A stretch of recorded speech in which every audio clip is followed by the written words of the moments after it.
Pudding বানানোর জন্য এখানে 1 লিটার পরিমাণ দুধ নিয়ে জাল করে ঘন করে নিচ্ছি। দুধ ঘন হয়ে আসলে এখন 2 চামচ চিনি দিয়ে দিচ্ছি। মিষ্টি অনুযায়ী যে যেমন মিষ্টি খাবে তেমন চিনি দিয়ে নিতে হবে। এখন আমি চুলা থেকে নামিয়ে ঠান্ডা করে নিচ্ছি। এখন এক সাইডে রেখে দিয়ে একটা বাটিতে 3টা ডিম নিয়ে ভালোভাবে ফেটিয়ে নিচ্ছি। এখন ঠান্ডা হয়ে রাখা দুধটা মিশিয়ে দিচ্ছি ডিমের ভিতরে, দিয়ে ভালোভাবে মিশিয়ে নিচ্ছি। এখন চিনি জাল করে ক্যারামেল তৈরি করে নিচ্ছি। এখানে 2 চামচ চিনি দিয়ে 2 চামচ পানি দিয়ে দিচ্ছি, দিয়ে ক্যারামেল তৈরি করে নিচ্ছি। এই যে হয়ে আসছে ক্যারামেলটা। এখন আমি বাটিতে ঢেলে নিচ্ছি। এখানে আমার পরিমাণটা বেশি মনে হয়েছে, তাই আমি 2টা বাটিতে দিব।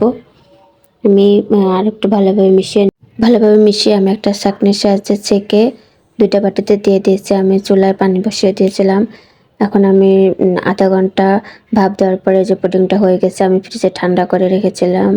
ঠান্ডা হয়ে যাওয়ার পরে আমি বাটিতে ঢেলে নিয়েছি। এখন কাটিং করে পরিবেশন করছি।